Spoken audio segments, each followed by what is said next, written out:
Pouvez-vous imaginer passer 15 ans enfermé dans un espace si petit que vous pouvez à peine bouger, sans voir la lumière du soleil, sans sentir le vent sur votre visage, en entendant seulement les sons des gens qui travaillent dehors, vivant leur vie, pendant que vous pourrissez vivant?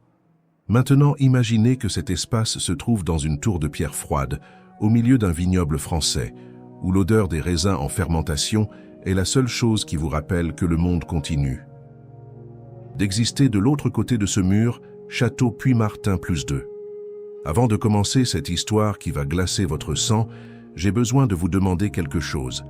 Si vous aimez ce contenu sur les histoires macabres et les mystères sombres, s'il vous plaît, abonnez-vous à la chaîne et activez la cloche. Cela m'aide beaucoup à continuer à vous apporter ces histoires troublantes. Et dites-moi dans les commentaires, dans quelle ville regardez-vous maintenant? Quelle heure est-il chez vous? Quelle est la température? Est-ce le jour ou la nuit? J'adore savoir qu'il y a des gens du Brésil entier, et même d'autres pays, qui regardent ces histoires en même temps. C'est presque comme si nous étions tous réunis autour d'un feu, racontant des histoires d'horreur ensemble. Dordogne Périgord Tourisme +1. Ah, et laissez un like si vous êtes assez courageux pour aller jusqu'à la fin de cette histoire. Parce que je vous garantis, ce qui s'est passé au château de Puy-Martin en France est l'une des vengeances les plus cruelles et macabres que vous ayez jamais entendues. Et le pire, c'est vraiment arrivé. Et on dit qu'aujourd'hui encore, plus de 500 ans après, la victime hante toujours ces vignobles. Êtes-vous prêts? Alors commençons. Wikipédia +3. Notre histoire commence dans la région du Périgord, dans le sud-ouest de la France, une zone connue pour ses paysages à couper le souffle, ses forêts denses, ses châteaux médiévaux imposants et ses vins raffinés.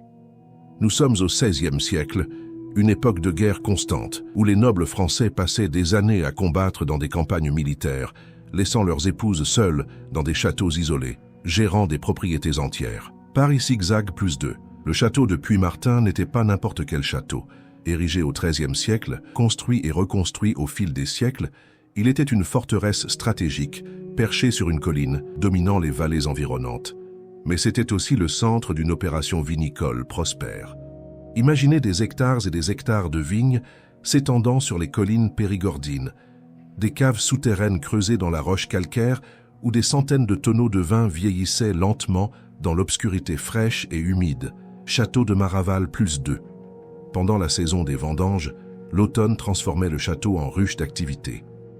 Des dizaines de travailleurs récoltaient les raisins sous le soleil encore chaud de septembre, leurs mains teintées de violet par le jus des fruits mûrs. L'odeur douce et intense des raisins en fermentation imprégnait tout l'air autour du château, se mêlant à l'odeur de la terre humide et des feuilles mortes. C'était une période cruciale pour la propriété, car la qualité des vins produits déterminait la richesse de la famille pour l'année entière. Château Puy-Martin +2. La famille Sinclair possédait cette propriété depuis des générations.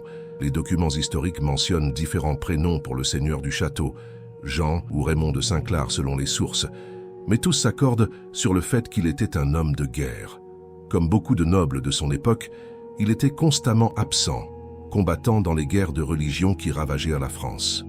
Les catholiques contre les protestants, une période de violence extrême appelée les guerres de religion, où les hommes partaient pendant des mois, voire des années, laissant leurs femmes gérer tout. Dordogne Périgord Tourisme +2. Pendant ce temps, son épouse, Thérèse de Sinclair, était responsable de l'administration de toute la propriété.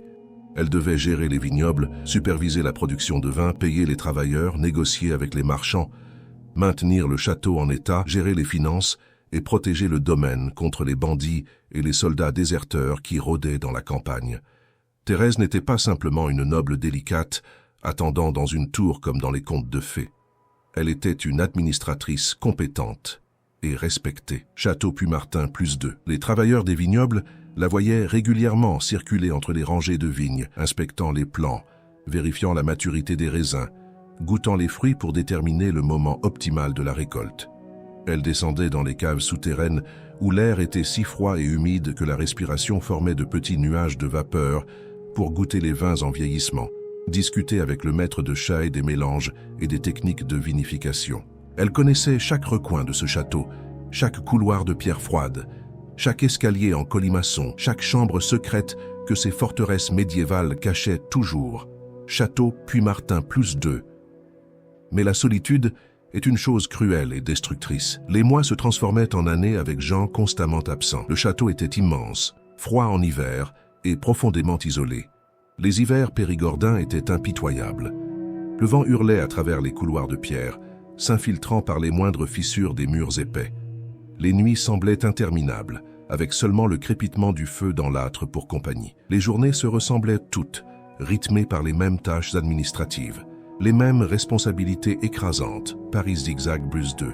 Dans ce contexte de solitude profonde, il n'est pas difficile d'imaginer comment Thérèse a pu trouver du réconfort ailleurs. Les sources historiques ne sont pas précises sur l'identité de son amant. Certains chroniqueurs affirment qu'il s'agissait d'un travailleur des vignobles, un homme robuste aux mains calleuses par le travail de la terre. D'autres insistent sur le fait qu'il était un noble d'une propriété voisine, venant régulièrement au château pour des affaires commerciales liées au vin.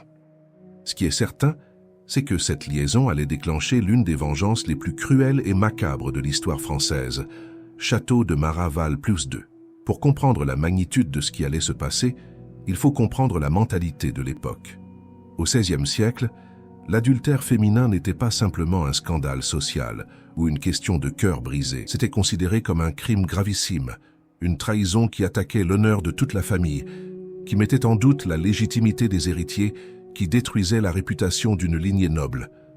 Un homme qui découvrait l'infidélité de son épouse avait légalement et socialement le droit absolu de la punir, et ces punitions pouvaient être d'une brutalité inimaginable aujourd'hui.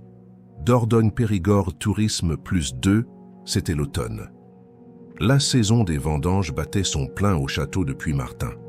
Les vignobles étaient pleins d'activités. Des dizaines de travailleurs se déplaçaient entre les rangées de vignes, coupant les grappes mûres avec des petites faucilles, remplissant les paniers en osier qui seraient ensuite vidés dans de grandes cuves en bois. Le soleil de septembre brillait encore fort, rendant le travail épuisant mais nécessaire. C'était la période la plus importante de l'année pour toute propriété vinicole, Château Puy-Martin plus 2. Thérèse supervisait les opérations comme elle le faisait chaque année. Elle portait une robe simple mais élégante, ses cheveux attachés pour ne pas gêner son travail. Elle discutait avec le maître de chai sur la quantité de raisins récoltés, sur la qualité de la récolte cette année, sur les prévisions de production. L'air était rempli du parfum sucré des raisins écrasés, mélangé à l'odeur de la terre retournée et de la sueur des travailleurs. C'était un moment de célébration autant que de travail intense. Paris zigzag plus 2. Personne n'attendait Jean ce jour-là. Les nouvelles de la guerre étaient rares et peu fiables, arrivant par des messagers épuisés qui mettaient des semaines à traverser la France déchirée par les conflits religieux. Thérèse n'avait reçu aucune lettre, aucun avertissement de son retour. Elle pensait avoir encore des mois, peut-être même des années avant de revoir son mari. C'était cette fausse sécurité qui allait causer sa perte. Château de Maraval plus 2. Jean de Saint-Clar arriva au château en fin d'après-midi, alors que le soleil commençait à descendre derrière les collines périgordines, peignant le ciel de teintes orangées et pourpres. Il était accompagné de quelques soldats seulement, tous épuisés par des semaines de voyage. Leur campagne militaire s'était terminée plus tôt que prévu, soit par une victoire rapide, soit par un échec cuisant. Les sources historiques ne sont pas claires sur ce point. Ce qui est certain, c'est que Jean était rentré sans prévenir et qu'il allait faire une découverte qui changerait tout point Château Puy-Martin plus 2. Les détails exacts de la découverte varient selon les versions de la légende, mais tous les récits s'accordent sur l'essentiel. Jean entra dans le château silencieusement, peut-être épuisé par le voyage et cherchant simplement à se reposer. Les bruits de la vendange à l'extérieur couvraient probablement le son de son arrivée. Il monta les escaliers en colimaçon vers les appartements privés, ces escaliers de pierre usés par des siècles de pas, si étroits qu'un homme en armure pouvait à peine y passer. Dordogne-Périgord Tourisme plus 2. Ce qu'il vit en ouvrant la porte de la chambre conjugale le figea sur place. Thérèse était là, dans les bras d'un autre homme. Certaines versions de l'histoire disent qu'ils étaient simplement en train de parler intimement, d'autres qu'ils étaient en plein acte d'adultère. Peu importe les détails exacts, ce que Jean vit fut suffisant pour déclencher une rage meurtrière. Imaginez le choc, après des mois ou des années d'absence, de risquer sa vie sur les champs de bataille, de penser constamment à son foyer, à sa femme qui l'attend fidèlement, et de découvrir cette trahison, point Château de Maraval plus 2. La réaction de Jean fut instantanée et violente. Il dégaina son épée, une lame longue et lourde, encore tachée peut-être du sang de ses ennemis sur le champ de bataille. L'amant n'eut pas le temps de réagir, pas le temps de s'expliquer, pas le temps de supplier. L'épée s'abattit avec une force terrible, le tuant sur le coup. Le sang éclaboussa les murs de pierre, tachant les tapisseries précieuses, formant une mare sombre sur le sol. Thérèse hurla, paralysée par la terreur, sachant que son tour viendrait, Château puis Martin +2. Mais Jean ne la tua pas. Non, il avait prévu quelque chose de bien pire pour sa femme infidèle. La mort aurait été une miséricorde, une fin rapide à sa souffrance. Jean voulait quelque chose de plus cruel, de plus durable, une punition qui durerait des années. Il voulait qu'elle souffre chaque jour, chaque heure, chaque minute. Il voulait qu'elle regrette sa trahison dans l'agonie et le désespoir le plus total, et il savait exactement comment faire. Dordogne-Périgord Tourisme +2. Les soldats de Jean furent appelés. Le corps de l'amant fut traîné hors de la chambre, laissant une traînée de sang sur les escaliers de pierre. Son sort n'est pas clairement documenté. Peut-être fut-il jeté dans une fosse commune, peut-être enterré quelque part dans les vignobles comme un avertissement macabre. Quant à Thérèse, elle fut saisie par les soldats, ses cris étouffés par une main brutale sur sa bouche et traînée à travers les couloirs du château. Château de Maraval +2. À l'extérieur, les travailleurs des vignobles continuaient leur travail, inconscients du drame qui se jouait dans les étages supérieurs du château. Le soleil se couchait, teintant les vignes d'or et de pourpre. Les paniers pleins de raisins continuaient d'arriver aux cuves. Les chansons traditionnelles de la vendange résonnaient dans l'air du soir. Personne ne savait encore que la dame du château venait d'être condamnée à un sort pire que la mort.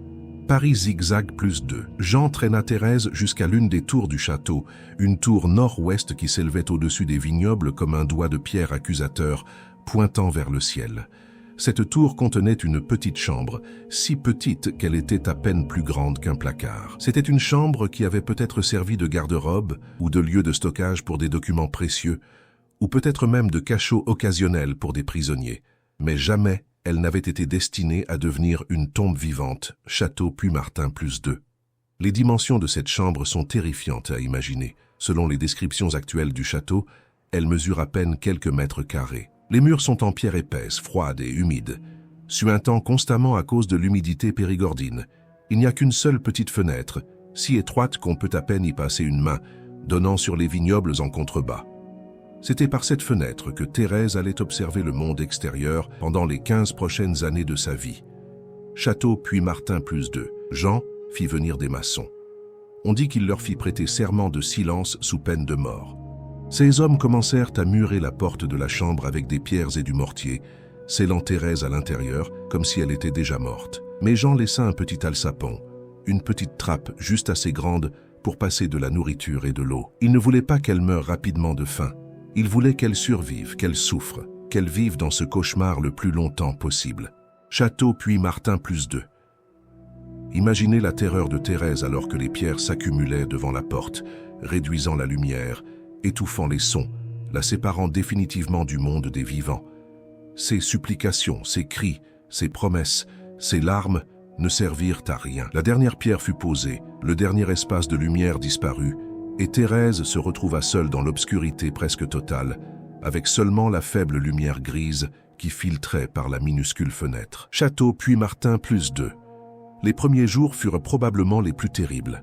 Thérèse, habituée à une vie active, à diriger une grande propriété, à circuler librement dans les vastes espaces du château et des vignobles, se retrouva soudainement confinée dans un espace si petit qu'elle pouvait toucher tous les murs en étendant les bras. Elle ne pouvait même pas se tenir debout complètement droite. L'air était vicié, sentant le moisi et l'humidité. Le silence était oppressant, brisé seulement par les sons étouffés qui parvenaient de l'extérieur. Château puis Martin +2. Mais c'était justement ces sons qui allèrent devenir sa torture la plus cruelle. De sa petite fenêtre, Thérèse pouvait voir les vignobles s'étendre en contrebas. Elle pouvait voir les saisons changer. Le vert éclatant du printemps quand les bourgeons apparaissaient sur les vignes, le vert profond de l'été quand les feuilles étaient à leur apogée, le pourpre et l'or de l'automne pendant les vendanges, et le brun désolé de l'hiver quand les vignes nues semblaient mortes. Paris zigzag +2. Elle pouvait entendre les travailleurs dans les vignobles. Au printemps, le son des cisailles taillant les vignes, préparant la nouvelle croissance. En été, les conversations des travailleurs pendant les longues journées de travail dans la chaleur. En automne, les chants de la vendange, les rires, les célébrations alors que les raisins étaient récoltés et que le nouveau vin commençait à fermenter dans les caves juste en dessous de sa prison. Elle pouvait même sentir l'odeur du vin en fermentation, ce parfum sucré et enivrant qui montait jusqu'à sa fenêtre. Paris zigzag +2. C'était une torture psychologique d'une cruauté inimaginable. Thérèse était si proche du monde des vivants, elle pouvait le voir, l'entendre, le sentir, mais elle ne pouvait jamais y participer. Elle était comme un fantôme, observant la vie continuer sans elle, condamnée à être témoin de tout ce qu'elle avait perdu. Les années passèrent ainsi, chaque jour identique au précédent, chaque saison se répétant dans un cycle sans fin. Dordogne-Périgord Tourisme +2. Une fois par jour, le petit alsapon s'ouvrait. Une main anonyme passait de la nourriture et de l'eau à travers l'ouverture. Peut-être du pain dur, du fromage, parfois de la soupe froide, juste assez pour la maintenir en vie, pas assez pour vivre confortablement. Thérèse devait faire ses besoins dans un seau qui était vidé par le même alsapon. C'était son seul contact avec d'autres êtres humains, cette main anonyme qui passait la nourriture et reprenait le seau. Château puis Martin +2. Personne ne lui parlait. On dit que Jean avait ordonné le silence absolu concernant Thérèse. Les nouveaux travailleurs qui arrivaient à la propriété n'entendaient jamais parler d'elle. Si quelqu'un posait des questions sur l'ancienne dame du château, on lui disait qu'elle était morte ou qu'elle était partie dans un couvent. La vie au château continuait comme si Thérèse n'avait jamais existé. Jean prit peut-être une nouvelle épouse, ou peut-être vécut-il seul amer et vengeur jusqu'à la fin de ses jours. Château de Maraval +2. Dans sa prison, Thérèse perdait lentement la raison. L'absence de lumière solaire, de contact humain, de mouvement, de conversation détruisait son esprit aussi sûrement que la mauvaise nourriture détruisait son corps. Elle qui avait été une femme forte, capable, respectée, se transformait en une créature fantomatique. Sa peau devenant pâle comme la mort, ses cheveux devenant blancs, ses muscles s'atrophiant par manque d'usage. Elle parlait toute seule peut-être, ou chantait pour garder un semblant de santé mentale. Château puis Martin +2 15 ans. 15 années complètes passées dans cet enfer vivant. 15 automnes à regarder les vendanges depuis sa fenêtre, sachant qu'elle avait autrefois supervisé ces mêmes vendanges. 15 hivers à grelotter dans le froid humide, avec seulement une mince couverture pour se protéger. 15 printemps à voir la nature renaître, alors qu'elle-même dépérissait. 15 étés à entendre les rires et les conversations qu'elle ne partagerait plus jamais. 15 ans de solitude absolue, de désespoir total, de souffrance sans fin. Dordogne-Périgord Tourisme +2. Après 15 années de cette torture insoutenable, le corps de Thérèse finit par céder. Les sources historiques ne précisent pas la cause exacte de sa mort. Peut-être une maladie aggravée par les conditions insalubres de sa prison, peut-être la malnutrition chronique, peut-être simplement le fait que son esprit et son corps n'en pouvaient plus. Certains chroniqueurs romantiques suggèrent qu'elle est morte de chagrin, le cœur finalement brisé par tant d'années de souffrance. Mais la mort, quelle qu'en soit la cause, fut probablement un soulagement. Château puis Martin +2. Quand la nourriture passée par le petit alsapon resta intacte pendant plusieurs jours, quelqu'un réalisa finalement que Thérèse était morte. Jean ordonna que son corps soit laissé où il était. Il ne voulait pas de funérailles, pas de tombe marquée, pas de reconnaissance publique de sa mort. Au contraire, il ordonna aux maçons de revenir et de sceller complètement la chambre, emmurant le corps de Thérèse à l'intérieur de ses propres murs. Elle, qui avait vécu 15 ans dans cette prison de pierre, allait y passer l'éternité. Château puis Martin +2. Les maçons obéirent. Ils scellèrent même le petit alsapon, bloquant toute ouverture, excepté la minuscule fenêtre qui donnait sur les vignobles.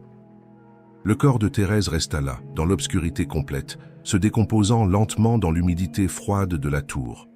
Personne ne dit de prière pour son âme, personne ne pleura sa mort. Elle disparut du monde des vivants sans laisser de traces, comme si elle n'avait jamais existé. Du moins, c'est ce que Jean espérait, Dordogne-Périgord Tourisme +2, mais la mort n'allait pas être la fin de l'histoire de Thérèse. Quelques semaines après sa mort, d'étranges phénomènes commencèrent à se produire au château de Puymartin. Les premiers rapports vinrent des travailleurs des vignobles, qui rentraient tard après les longues journées d'automne, pendant les vendanges. Ils juraient avoir vu une silhouette blanche à la fenêtre de la tour nord, regardant vers le bas avec une expression indescriptible. Quand il regardait à nouveau, la silhouette avait disparu. Château Puy-Martin +2. Les serviteurs du château commencèrent à rapporter des événements encore plus perturbants.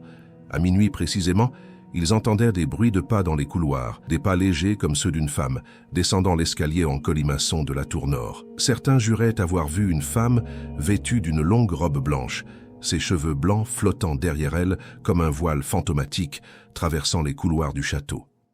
Quand ils essayaient de l'approcher ou de lui parler, elle disparaissait comme de la fumée. Château Puy-Martin +2. La légende de la Dame Blanche de Puy-Martin était née. Les témoignages se multiplièrent au fil des années. Les gens disaient qu'elle apparaissait toujours à minuit, descendant de sa tour pour errer dans le château qu'elle avait autrefois administré avec tant de compétence. Elle traversait les salles où elle avait autrefois tenu des réceptions, passait devant les cheminées où elle s'était réchauffée, descendait aux caves où elle avait goûté les vins. Mais elle ne parlait jamais, ne faisait jamais de bruit, ne tentait jamais de communiquer avec les vivants. Dordogne, Périgord, Tourisme +2. Certains témoins affirmaient qu'elle sortait même du château pour marcher dans les vignobles au clair de lune.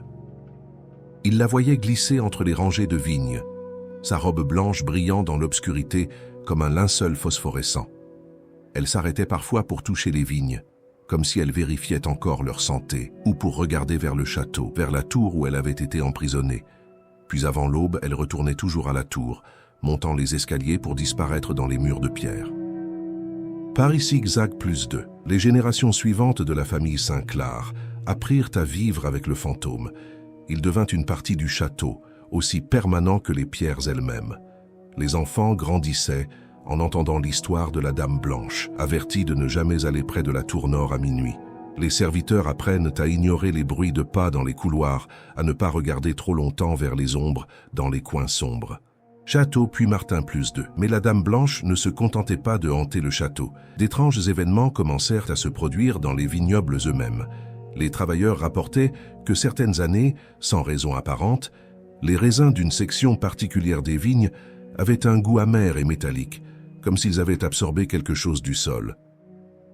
Ces raisins, quand ils étaient pressés et fermentés, produisaient un vin qui avait une teinte rougeâtre, inhabituellement foncé, presque noir, et un goût que beaucoup décrivaient comme déplaisant, avec des notes métalliques et amères. Château de Maraval +2. Les vignerons superstitieux affirmaient que c'était le sang de Thérèse qui avait contaminé le sol. Ils disaient que son esprit torturé avait imprégné la terre elle-même de sa souffrance, de sa rage, de son désespoir. Ces vignes maudites étaient situées directement en dessous de la tour nord, là où Thérèse avait regardé pendant 15 ans. Certains vignerons refusèrent de travailler dans cette section, craignant la malédiction de la Dame Blanche.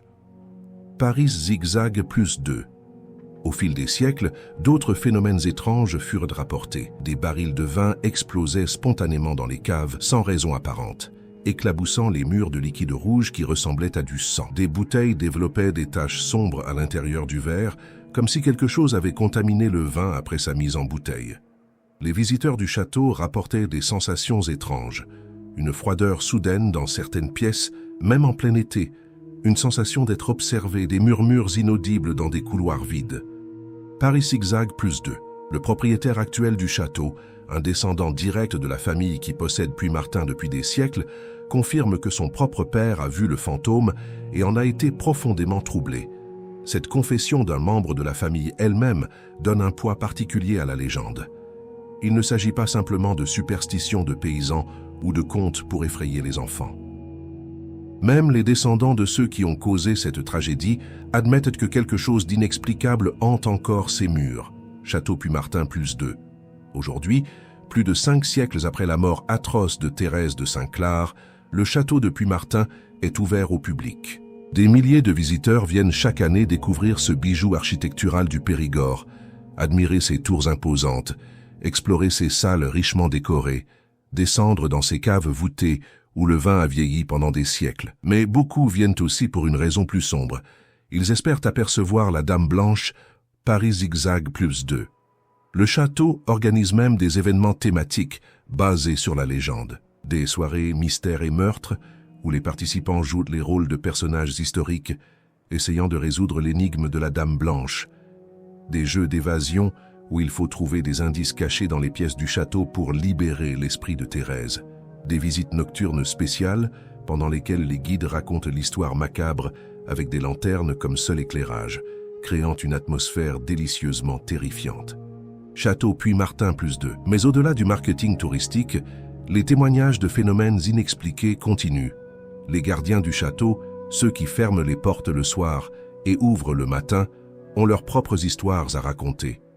Certains refusent d'être seuls dans le château après la tombée de la nuit. Ils rapportent des portes qui s'ouvrent et se ferment toutes seules, des pas dans des pièces vides, des courants d'air glacial qui surgissent sans raison dans des couloirs fermés. Dordogne Périgord Tourisme +2. Un gardien a raconté qu'un soir, alors qu'il faisait sa ronde finale avant de fermer, il a entendu distinctement le son d'une femme qui pleurait. Le son venait de la direction de la tour nord, là où se trouve encore la chambre de Thérèse, toujours scellée après 5 siècles. Quand il s'est approché pour enquêter, le son s'est arrêté brusquement, mais il jure avoir senti une présence, une sensation oppressante de tristesse et de désespoir si intense qu'il a dû quitter le château immédiatement. Château Puy-Martin +2. Des visiteurs ont également rapporté des expériences étranges. Une touriste américaine a photographié la tour nord depuis les vignobles. Quand elle a examiné ces photos plus tard, elle a remarqué quelque chose d'inhabituel dans l'une d'elles. Une silhouette floue et blanche apparaissait à la fenêtre de la tour, bien qu'elle soit certaine que la pièce était vide et scellée.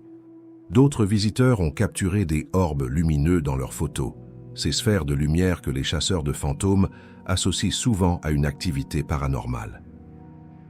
Tabari Zigzag +2, un groupe de chercheurs paranormaux, a obtenu la permission de passer une nuit complète dans le château avec leur équipement. Ils ont installé des caméras infrarouges, des détecteurs de mouvement, des enregistreurs audio pour capturer les EVP, phénomènes de voix électronique. Leur rapport mentionne plusieurs anomalies. Des chutes soudaines de température dans la tour nord, des sons inexpliqués enregistrés sur leurs appareils qui ressemblent à des murmures ou des soupirs, et une caméra infrarouge qui a capturé ce qu'ils décrivent comme une silhouette humanoïde traversant un couloir Dordogne Périgord Tourisme +2. La chambre elle-même, où Thérèse a été emprisonnée, est devenue un lieu de fascination morbide. Bien qu'elle soit scellée et inaccessible au public, on peut voir la porte murée depuis l'escalier adjacent. Les pierres utilisées pour sceller la porte sont encore visibles, un peu plus nouvelles que celles du mur environnant. C'est une vision dérangeante, savoir qu'à quelques mètres de l'autre côté de ce mur, se trouve une petite pièce où une femme a souffert pendant 15 ans et où ses restes pourraient encore reposer. Château Puy-Martin +2. Certains visiteurs rapportent des sensations physiques étranges près de cette porte, des maux de tête soudains, des nausées, une difficulté à respirer, comme si l'atmosphère elle-même était chargée d'une énergie négative accumulée pendant des siècles de souffrance. Des personnes sensibles affirmaient ressentir des émotions intenses, une tristesse écrasante, un désespoir profond, une rage froide. Certains ont dû quitter la zone immédiatement, incapables de supporter ces sensations. Château Puy-Martin +2. Les vignobles eux-mêmes continuent d'être le théâtre de phénomènes étranges. Les travailleurs modernes, même ceux qui ne connaissent pas l'histoire complète, rapportent des expériences inhabituelles. Certains jurent avoir vu une silhouette blanche parmi les vignes au crépuscule, qui disparaît quand ils la regardent directement. D'autres parlent d'une sensation d'être observés quand ils travaillaient dans la section des vignes directement sous la tour nord, bien qu'il n'y ait personne d'autre dans le coin. Paris Zigzag +2. Un phénomène particulièrement troublant continue d'être rapporté. Lors de certaines nuits sans lune, surtout en automne pendant la saison des vendanges, des gens affirment voir une lumière pâle à la fenêtre de la tour nord. Cette lumière n'est pas constante.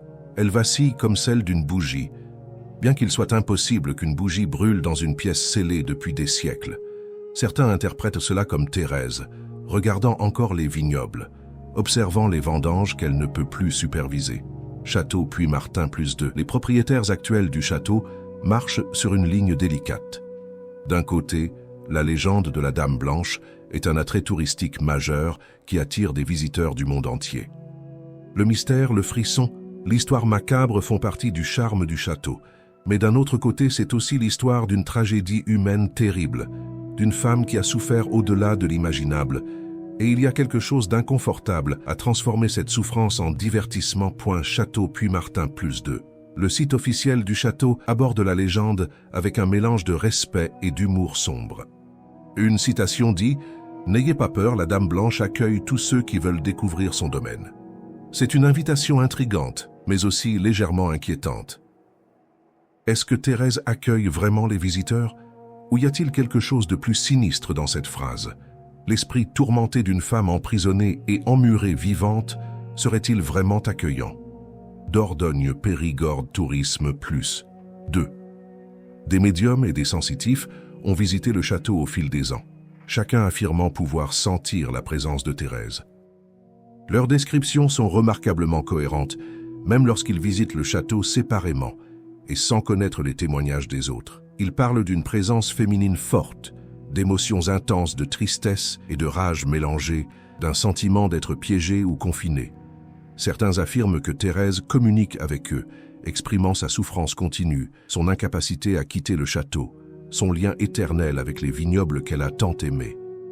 Dordogne Périgord Tourisme Plus 2. Mais la partie la plus troublante de cette histoire ne concerne pas les fantômes ou les apparitions. C'est l'effet que cette tragédie semble avoir eu sur les vignobles eux-mêmes et sur le vin produit au château de Puymartin. Plusieurs phénomènes inexpliqués ont été rapportés au fil des siècles, des phénomènes qui défient l'explication rationnelle et qui ont donné naissance à la légende du vin maudit de Puymartin. Château de Maraval Plus 2. Les vignerons qui ont travaillé ces terres pendant des générations ont leurs propres traditions et superstitions. L'une des plus persistantes concerne les vignes qui poussent directement sous la tour nord, là où Thérèse a été emprisonnée. Ces vignes, disent-ils, produisent des raisins différents. Pas chaque année, mais lors de certaines années particulières dont le pattern semble aléatoire, ces raisins développent un goût inhabituel, que les vignerons décrivent comme amer, métallique, presque médicinal, Château de Maraval Plus 2. Ce qui est particulièrement étrange, c'est que ce goût n'apparaît pas dans les raisins eux-mêmes quand ils sont sur la vigne. Les tests de maturité montrent qu'ils sont parfaitement normaux, avec les niveaux appropriés de sucre et d'acidité. C'est seulement après la récolte, pendant la fermentation, que le goût change. Le vin produit à partir de ces raisins a une couleur rouge inhabituellement foncée, presque noire, avec des reflets pourpres. Et le goût, plusieurs dégustateurs l'ont décrit comme troublant, avec des notes qu'ils ne peuvent pas identifier précisément. Château de Maraval Plus 2. Les analyses chimiques modernes n'ont révélé aucune différence significative dans la composition du sol ou des raisins qui pourrait expliquer ce phénomène. Les vignes reçoivent les mêmes soins que les autres. Elles sont exposées aux mêmes conditions météorologiques, elles sont de la même variété. Il n'y a aucune raison logique pour que leur vin soit différent. Et pourtant, il l'est. Les vignerons superstitieux disent bien que c'est la malédiction de Thérèse, que son sang et ses larmes ont imprégné le sol, transformant les vignes en témoins éternels de sa souffrance. Château de Maraval Plus 2. Il y a aussi l'histoire des barils qui explosent. Dans les caves souterraines du château, où le vin vieillit dans des tonneaux de chêne pendant des mois ou des années, des incidents étranges se sont produits à plusieurs reprises au fil des siècles. Sans avertissement, sans cause apparente, un baril explose soudainement, projetant du vin rouge dans toutes les directions, éclaboussant les murs de pierre et le plafond voûté. Ce n'est pas un phénomène courant, mais ça arrive assez régulièrement pour être remarqué et documenté. Château de Maraval Plus 2. Les œnologues modernes expliquent que les barils peuvent parfois exploser à cause d'une surpression due à une fermentation trop vigoureuse ou à un gaz carbonique piégé. C'est une explication rationnelle et scientifiquement valide, mais ce qui est étrange, c'est que ces explosions au château de Puymartin se produisent presque toujours dans la même section de la cave, la section la plus proche de la tour nord, et elles se produisent souvent à minuit précisément, l'heure où la Dame Blanche est censée commencer ses errances nocturnes. Paris Zigzag Plus 2. Les caves elles-mêmes ont une atmosphère particulière. Creusées dans la roche calcaire, elles s'étendent sous une grande partie du château, formant un labyrinthe de couloirs voûtés et de chambres aux murs suintants d'humidité. La température y est constante toute l'année, fraîche et humide, parfaite pour le vieillissement du vin. Mais les travailleurs qui descendent dans ces caves rapportent souvent une sensation de malaise, surtout dans les sections les plus anciennes et les plus profondes. Château de Maraval Plus 2. Certains affirment avoir vu des ombres bouger dans les coins, là où les lanternes ou les lumières électriques ne pénètrent pas complètement. D'autres parlent d'avoir entendu des sons étranges, des gouttes d'eau qui tombent dans un pattern rythmique, qui ressemblent presque à des pas, des soupirs qui pourraient être le vent, mais qui semblent trop articulés pour être naturels. Parfois même, ce qui ressemble à des mots murmurés dans un français archaïque difficile à comprendre. Château Puy-Martin +2. Il y a également l'histoire des bouteilles maudites. Selon la légende, certaines bouteilles de vin de Puy-Martin, surtout celles produites lors des années où les vignes maudites ont donné leur récolte étrange, développent des phénomènes inexplicables pendant leur vieillissement. Des taches sombres apparaissent à l'intérieur du verre, flottant dans le vin comme de petits nuages. Quand on ouvre ces bouteilles, le vin a parfois une odeur inhabituelle que certains décrivent comme métallique ou même légèrement putride, malgré qu'il ne soit pas vraiment gâté. Paris Zigzag +2. Les collectionneurs de vin ont des opinions partagées sur ces bouteilles. Certains les considèrent comme des curiosités précieuses, des artefacts de la légende macabre de Puy-Martin et sont prêts à payer des sommes importantes pour les posséder. D'autres refusent catégoriquement d'avoir ces bouteilles dans leur cave, craignant qu'elles ne portent vraiment une malédiction. Il y a des histoires de collectionneurs qui ont acheté ces bouteilles et ont ensuite connu une série de malheurs. Maladies inexpliquées, accidents, pertes financières. Coïncidence? Probablement. Mais les superstitions persistent. Château de Maraval +2. Aujourd'hui, le château de Puy-Martin continue de produire du vin, perpétuant une tradition qui remonte à des siècles. Les vignobles sont gérés avec des méthodes modernes, utilisant des techniques agricoles avancées et un équipement sophistiqué. Mais les vieilles superstitions persistent parmi les travailleurs. Certains refusent encore de travailler seuls dans la section sous la tour nord. D'autres font des signes de croix discrets avant d'entrer dans certaines parties des caves. Les anciennes croyances coexistent avec la modernité. Château Puy-Martin +2. La question demeure, y a-t-il vraiment quelque chose de surnaturel au château de Puy-Martin, ou est-ce simplement le pouvoir de la suggestion, 5 siècles de légendes influençant la perception des gens? Les sceptiques diraient que tous ces phénomènes ont des explications rationnelles. Les apparitions sont des illusions d'optique ou des erreurs d'identification. Les sons étranges sont simplement les bruits naturels d'un vieux bâtiment.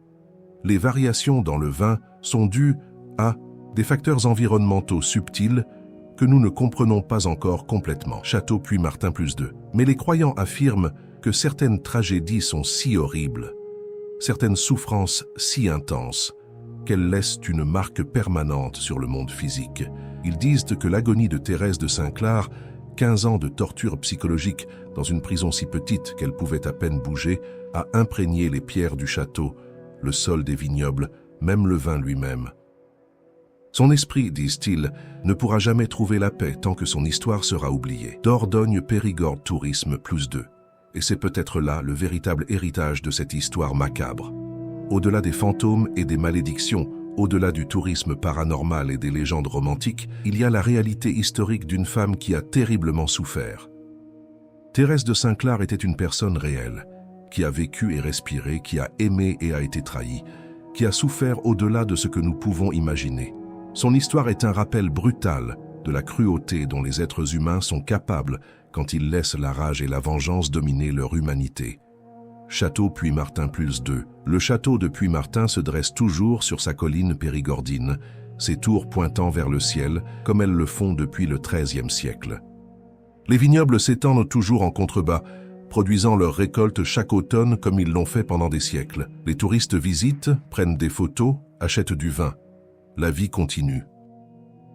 Mais à minuit, quand le château est silencieux et que la lune brille sur les vignes, certains jurent encore voir une silhouette blanche à la fenêtre de la tour nord, regardant éternellement les vignobles qu'elle ne pourra plus jamais superviser, attendant une libération qui ne viendra jamais.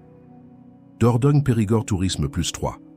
La Dame Blanche de Puy-Martin reste, 5 siècles après sa mort horrible, l'un des fantômes les plus célèbres de France, et son histoire reste l'une des vengeances les plus cruelles jamais enregistrées. Et tant que les vignes pousseront sous cette tour, tant que le vin vieillira dans ses caves souterraines, tant que les visiteurs raconteront son histoire, Thérèse de Saint-Clar ne sera jamais vraiment oubliée,